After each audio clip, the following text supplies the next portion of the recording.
गुरु प्यारी साध संगत जी, आपका हार्दिक स्वागत है अनमोल साखिया प्रेशियस इंस्पायरिंग स्टोरीज चैनल पर। वीडियो शुरू करने से पहले कृपया आप हमारे चैनल को सब्सक्राइब करें और बेल आइकन दबाएं ताकि हमारे हर नए वीडियो का नोटिफिकेशन तुरंत आपके पास पहुंच सके। अगर यह वीडियो आपको प्रेरक लगे तो कृपया लाइक, कमेंट और इसे अपने मित्रों और परिवार के साथ ज़्यादा से ज़्यादा शेयर करें।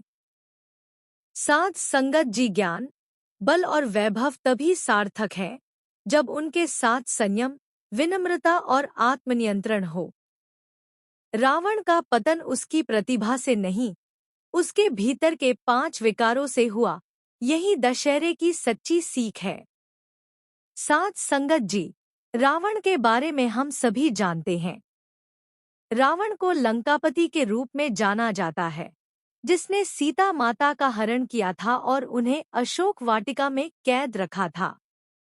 जब प्रभु श्री राम को इसकी जानकारी मिली, तो उन्होंने हनुमान जी और सुग्रीव की सेना के साथ मिलकर रावण का वध किया और सीता माता को मुक्त कराया। यह कहानी तो सभी जानते हैं, लेकिन रावण की प्रेरक यात्रा और उसके जीवन से मिलने वाली सीख के बारे में बहुत कम लोग जानते हैं। आज की कहानी रावण के जीवन के एक ऐसे पहलू पर आधारित है जो हमें प्रेरणा देता है कि हम अपने जीवन में कैसे अपने दोषों को सुधार सकते हैं और सही मार्ग पर चल सकते हैं। अगर आप भी इस प्रेरक कहानी को जानना चाहते हैं, तो कृपया वीडियो को अंत तक जरूर सुनें। तो चलिए, बिना किसी देरी के आज की इस भावपूर्ण और प्रेरक कहानी को शुरू करते हैं। साध संगत जी, दशहरा का पावन पर्व नजदीक है। यह वह समय है जब हम बुराई पर अच्छाई की जीत का उत्सव मनाते हैं। हर साल इस दिन रावण का पुतला जलाकर लोग दशहरा मनाते हैं, बुराई पर सच्चाई की जीत का प्रतीक बनाते हैं। लेकिन क्या आपने कभी सोचा कि रावण केवल एक खलनायक नहीं था? वह एक ऐसा व्यक्तित्व था जिसके जीवन में ज्ञान, भक्ति और शक्ति की अनमोल कहानियां छिपी हैं। हम सभी जानते हैं कि लंकापति रावण ने सीता माता का हरण किया और उन्हें अशोक वाटिका में कैद रखा। फिर प्रभु श्री राम ने हनुमान जी और वानर सेना के साथ मिलकर रावण का वध किया और सीता माता को मुक्त कराया। यह कहानी तो हर कोई जानता है, लेकिन रावण का जीवन इससे कहीं अधिक गहरा और प्रेरक है।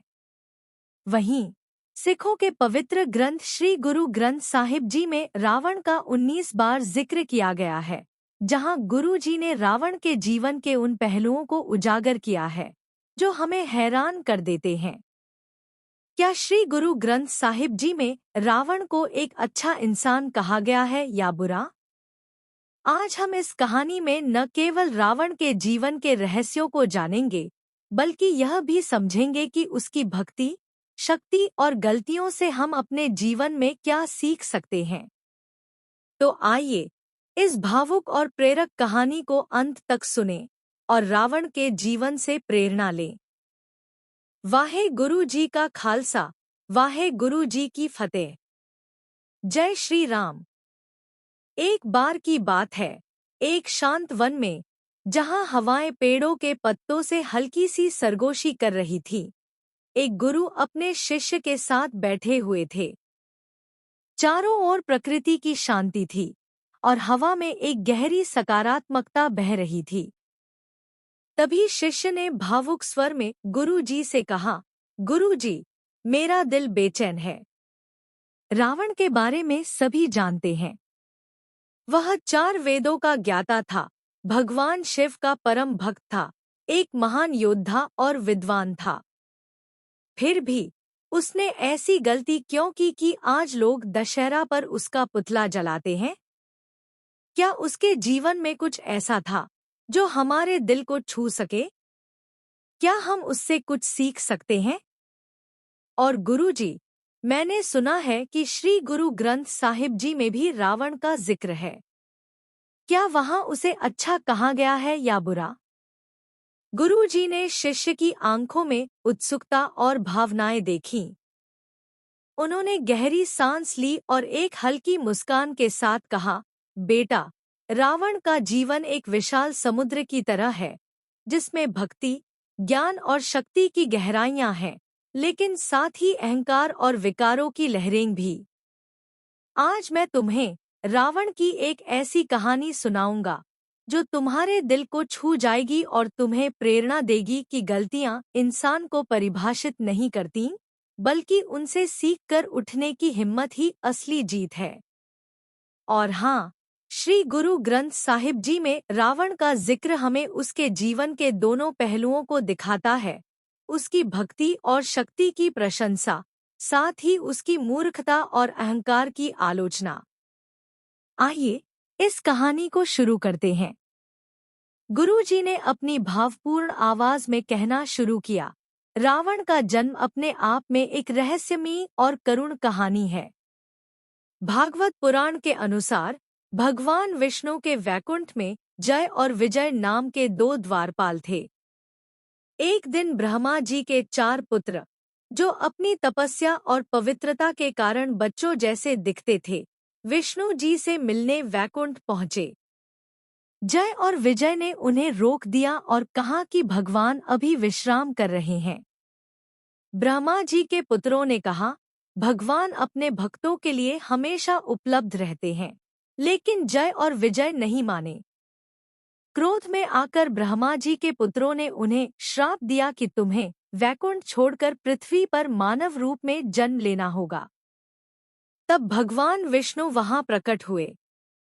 जय और विजय ने गिड़गिड़ाकर उनसे मुक्ति मांगी। भगवान ने कहा, यह श्राप अटल है, लेकिन मैं तुम्हें 2 विकल्प देता हूँ। या तो 7 जन्म मेरे भक्त बनकर जियो, या 3 जन्म मेरे शत्रु बनकर। जय और विजय ने आंसुओं भरी आंखों से दूसरा विकल्प चुना। इसी श्राप के कारण रावण का जन्म हुआ। वह महान ऋषि विश्रवा और राक्षसी कैकसी का पुत्र था। अपनी माता से उसे राक्षसी शक्तियां मिली और पिता से तेजस्वी बुद्धि। रावण का जन्म हमें पहली प्रेरणा देता है, हमारा जन्म चाहे जैसा भी हो, हम अपनी मेहनत और भक्ति से अपना भाग्य बदल सकते हैं। रावण ने अपनी प्रतिभा को पहचाना और उसे निखारा।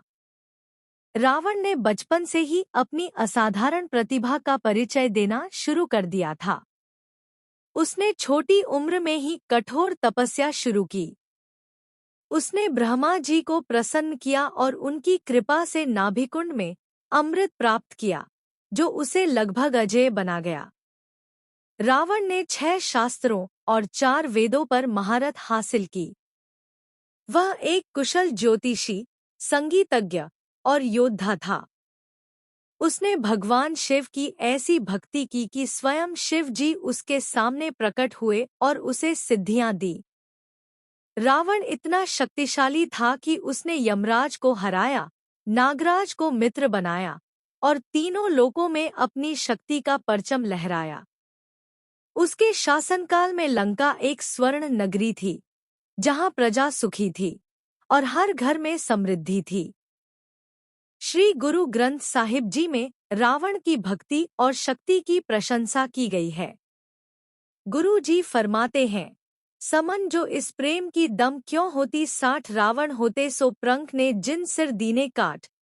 श्री गुरु अर्जुन देव जी कहते हैं, हे दानी मनुष्य, धन के बदले हरि नाम का प्रेम नहीं मिल सकता। अगर प्रभु प्रेम की प्राप्ति धन के बदले हो तो वह रावण, जिसने शिव जी को प्रसन्न करने के लिए 11 बार अपना सिर काटकर भेंट किया, वह धन भेंट कर सकता था। वह कोई भिखारी नहीं था, वो लंका का राजा था। उसकी सारी लंका सोने की थी और वह एक महाबल योद्धा था। इतना सब कुछ होते हुए भी उसे 11 बार अपना सिर भेंट करने की जरूरत क्यों पड़ी? गुरुजी यहाँ रावण की प्रशंसा करते हुए कहते हैं कि प्रभु को पाने के लिए धन नहीं, बल्कि अपना मन भेंट करना चाहिए। यह कितनी भावुक बात है। रावण ने शिव जी से विनती की थी, हे महाराज, जिस सिर पर तेरा हाथ नहीं, तेरी कृपा नहीं, उस सिर का मैं क्या करूं? चाहे मैं 4 वेदों का ज्ञाता हूं, पर आपके आशीर्वाद के बिना मैं कुछ भी नहीं। 1699 की वैसाखी वाले दिन गुरु गोविंद सिंह जी ने खालसा पंथ की स्थापना करने के लिए 5 सिरों की मांग की थी। तब उन्हें 5 सिर मिले। लेकिन शिव जी ने सिर की मांग भी नहीं की। फिर भी उनके भक्त रावण ने प्रभु की खुशी पाने के लिए 11 बार अपना सिर भेंट किया। यह रावण की भक्ति की गहराई दिखाता है। गुरुजी रावण की शक्ति का वर्णन करते हुए फरमाते हैं, लंका सा कोट समुद्र सी खाई। रावण के पास लंका जैसा विशाल किला था, जो उसने सोने का बनवाया। किले के चारों ओर समुद्र रूपी गहरी खाई थी, ताकि कोई दुश्मन उसकी लंका पर हमला न कर सके। गुरु ग्रंथ साहिब जी आगे फरमाते हैं, चंद सूरज जाके तपत रसोई बस संतर जाके कपड़े। तो रावण की रसोई सूरज और चंद्रमा मिलकर तैयार करते थे, यानी सोलर एनर्जी के साथ रसोई तैयार की जाती थी। इतने प्राचीन समय में रावण ने सोलर एनर्जी का आविष्कार कर लिया था। गुरुजी कहते हैं कि रावण के परिवार के कपड़े संतर देवता धोया करते थे। यह रावण की विद्वता और नवाचार की क्षमता को दर्शाता है। वह न केवल एक योद्धा था, बल्कि एक वैज्ञानिक भी था। रावण की यह उपलब्धियां हमें प्रेरणा देती हैं कि हमें अपने ज्ञान और कौशल का उपयोग करके दुनिया में बदलाव लाना चाहिए। रावण ने अपनी बुद्धि से असंभव को संभव किया और हमें भी अपने जीवन में नवाचार करने की प्रेरणा देता है। लेकिन साध संगत जी, रावण का दिल उसकी सबसे बड़ी कमजोरी बन गया। उसके अंदर अहंकार, क्रोध और 5 विकार काम, क्रोध, मोह, लोभ और माया ने जड़ें जमा ली। वह अपनी शक्ति और ज्ञान के घमंड में डूब गया। अब सवाल उठता है कि 4 वेदों का ज्ञाता और शिव जी का परम भक्त होने के बावजूद रावण ने सीता माता का अपहरण क्यों किया? रावण ने ऐलान करके कहा था, मेरी बहन की नाक कटी है, जिसका बदला मैं लेकर रहूंगा। सोचिए, अगर किसी साधारण मनुष्य की बहन के साथ ऐसा व्यवहार हुआ होता, तो वह भाई भी बदला लेने की सोचता। सूर्पनखा रावण की बहन थी और वह लंका का राजा था। इसलिए उसने सीता माता का अपहरण करके श्री राम और लक्ष्मण से अपनी बहन का बदला लिया। लेकिन यह क्रोध और अहंकार का परिणाम था, जिसने उसे पतन की ओर ले गया। रावण की विद्वता का एक और प्रमाण तब मिलता है जब युद्ध में वह मूर्छित होकर धरती पर गिर गया। सैकड़ों बाण उसके शरीर में लगे थे, खून बह रहा था। उस पल श्री राम जी के मुंह से एक आह निकली, जैसे उन्हें रावण की यह दशा देखकर गहरा दुख हुआ। राम जी ने लक्ष्मण से कहा, हमारे हाथों एक महाबली विद्वान पुरुष का वध हुआ है, जिसका अंतिम समय निकट है। राम जी ने लक्ष्मण को रावण से ज्ञान लेने भेजा। लक्ष्मण रावण के पास गए और बोले, कृपया मेरी झोली में कीमती ज्ञान बख्शें जो मेरे जीवन में काम आए। रावण ने आंखें खोलीं, हल्का सा मुस्कुराया, जैसे किसी नादान को देखकर मुस्कुराते हैं, और फिर आंखें बंद कर ली। लक्ष्मण ने राम जी से कहा, रावण ने मेरी बात पर ध्यान नहीं दिया, मैं उससे ज्ञान कैसे मांगूं? तब राम जी बोले, हे लक्ष्मण, जब किसी से ज्ञान लेना हो तो उसके सिर पर नहीं, बल्कि उसके चरणों में खड़े होकर हाथ जोड़कर ज्ञान मांगना चाहिए। सोचिए, जिस रावण के चरणों में श्री राम अपने भाई को खड़ा करना चाहते थे, वह कोई साधारण व्यक्ति कैसे हो सकता है? लक्ष्मण फिर रावण के चरणों में खड़े हुए और बोले, हे ब्राह्मण देवता, अपने जीवन का कीमती अनुभव मेरी झोली में डालें। रावण ने तब नेत्र खोले और बोला, अब तुम्हें ज्ञान मांगने का ढंग पता चला। हे लक्ष्मण, याद रखो, मनुष्य की जिंदगी में कल कभी नहीं आता। जो जरूरी काम हो, उसे बिना देरी किए उसी पल कर लो। कल पर कभी मत टालो। श्री गुरु ग्रंथ साहिब जी में गुरु अर्जुन देव जी फरमाते हैं, जब कोई शुभ संकल्प मन में पैदा हो तो उसे पूरा करने में आलस नहीं करना चाहिए। नहीं तो वह संकल्प कमजोर हो जाता है और वह काम कभी पूरा नहीं होता। यह कितनी प्रेरक बात है। रावण की यह सलाह हमें सिखाती है कि जीवन में अवसरों को हाथ से न जाने दें। आज जो करना है आज करें। यह रावण की विद्वता का प्रमाण है, जो मृत्यु के समय भी दूसरों को प्रेरित कर रही है। लेकिन जहां गुरु ग्रंथ साहिब जी में रावण की खूबियां बताई गई हैं, वहीं गुरु जी ने उसे मूर्ख भी कहा है। गुरु जी फरमाते हैं, भूलो रावण मुगद अचेत लूटी लंका शीश समेत गर्भ गया बिन सद्गुरु हेत। मूर्ख रावण बेसमझी से गलत रास्ते पड़ गया, जिसका नतीजा यह हुआ कि उसकी लंका लूटी गई, उसका शीश काटा गया। गुरु की शरण के बिना अहंकार के नशे में रावण तबाह हो गया। गुरु जी आगे फरमाते हैं, अंधेरे दह सिर मूड कटाया रावण मार क्या वड पाया। अक्ल के अंधे रावण ने अपनी मूर्खता के कारण मौत को प्राप्त किया। रावण ने शिव जी को खुश करने के लिए 11 बार अपना सिर भेंट किया था। प्रभु से वर मांगते समय उसने कहा, मुझे अमर होने का वर चाहिए। कोई भी देवता, राक्षस, किन्नर या गंधर्व मुझे मार न सके। प्रभु ने उसकी बात मान ली, लेकिन रावण मनुष्य और वानर का नाम लेना भूल गया। इसलिए जब परमेश्वर युगों युगों में अवतार लेते हैं तो मनुष्य के रूप में आकर अहंकारियों का वध करते हैं। रावण ने वर तो प्राप्त कर लिया, लेकिन प्रभु की इच्छा के सामने उसका वध होना तय था। श्री रामचंद्र जी, जो उस युग के अवतार थे, उनके हाथों रावण का अंत हुआ। गुरु ग्रंथ साहिब जी में कहा गया है, 1,00,000 पूत 1,25,00,000 नाती ते रावण घर दिया ना बाती। जिस रावण के 1,00,000 पुत्र और 1,25,00,000 पोते थे, उसके महलों में अब कोई दिया जलाने वाला भी नहीं बचा। सोचिए, जिसके पास अपार दौलत थी, वह अहंकार के कारण सब कुछ खो बैठा। उसकी सारी कुलें नष्ट हो गई।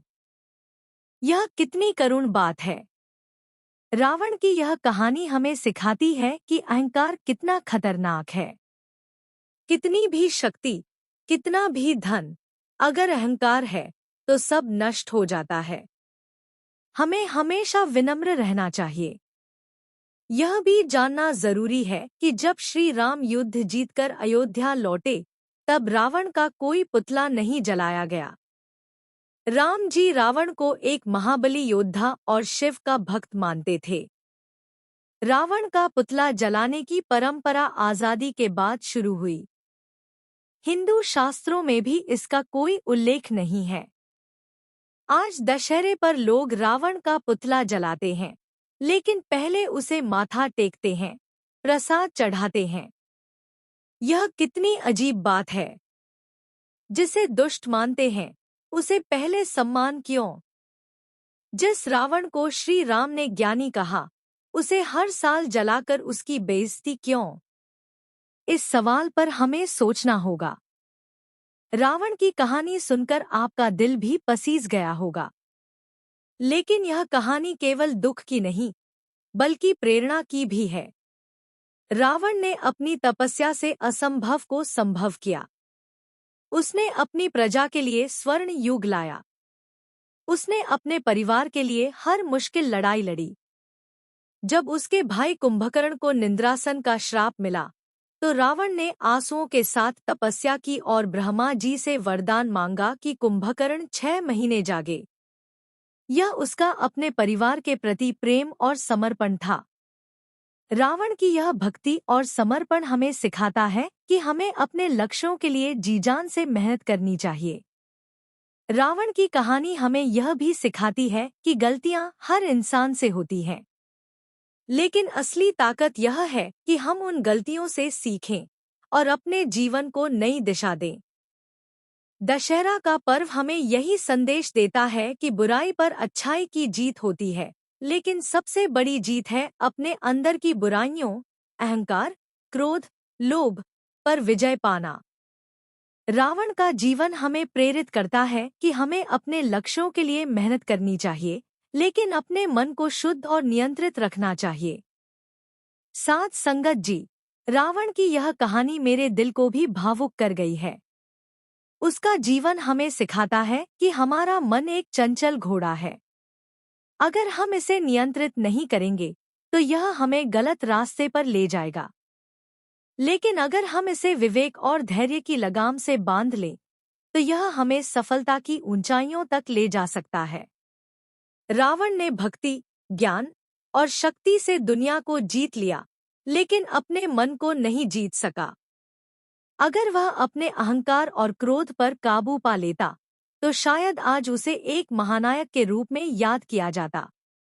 इस दशहरा पर आइए, हम अपने दिल में एक संकल्प लें। हम अपने अंदर की कमजोरियों को पहचानेंगे। हम अपने मन को नियंत्रित करेंगे। हम रावण की तरह अपनी शक्ति और प्रतिभा को पहचानेंगे, लेकिन उसकी गलतियों से बचेंगे। हम अपने सपनों को साकार करने के लिए मेहनत करेंगे, लेकिन अपने दिल को शुद्ध रखेंगे। परमात्मा ने हमें विवेक की अनमोल शक्ति दी है। अगर हम इसका सही उपयोग करें, तो हम न केवल अपने जीवन को सार्थक बना सकते हैं, बल्कि दूसरों के लिए भी प्रेरणा बन सकते हैं। साथ संगत जी, रावण की यह भावुक कहानी हमें सिखाती है कि जिंदगी का असली युद्ध बाहर नहीं, बल्कि हमारे अंदर होता है। आइए, इस दशहरा पर हम अपने अंदर की बुराइयों का पुतला जलाएं। आइए, अपने दिल में प्रेम, करुणा और भक्ति की ज्योति जलाएं। आइए, रावण की तरह मेहनत और समर्पण से अपने सपनों को हकीकत बनाएं और श्री राम की तरह अपने मन को शुद्ध और नियंत्रित रखें।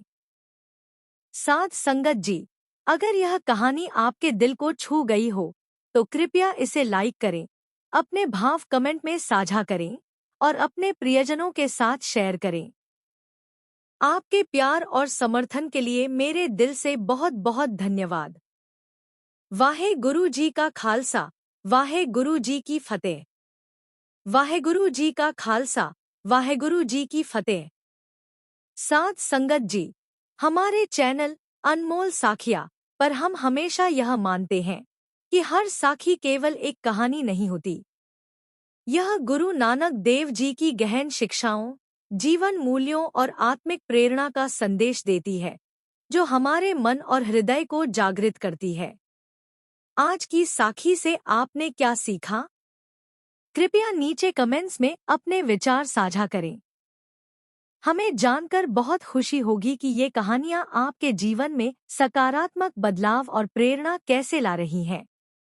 अगर यह साखी आपको सार्थक, प्रेरक और हृदयस्पर्शी लगी हो, तो कृपया लाइक का बटन दबाएं और इसे अपने परिवार, मित्र और प्रियजनों के साथ अधिक से अधिक साझा करें, ताकि यह प्रेरणा और भी लोगों तक पहुंच सके।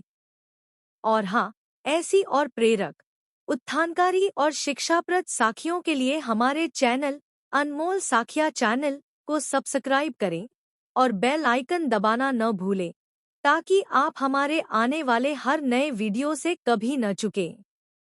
साथ संगत जी, याद रखिए, जैसे गुरु नानक देव जी की शिक्षाएं हमें सच्चाई, धैर्य और निस्वार्थ सेवा का मार्ग दिखाती हैं, वैसे ही ये साखियां हमारे मन और हृदय में प्रकाश और प्रेरणा भर देती हैं।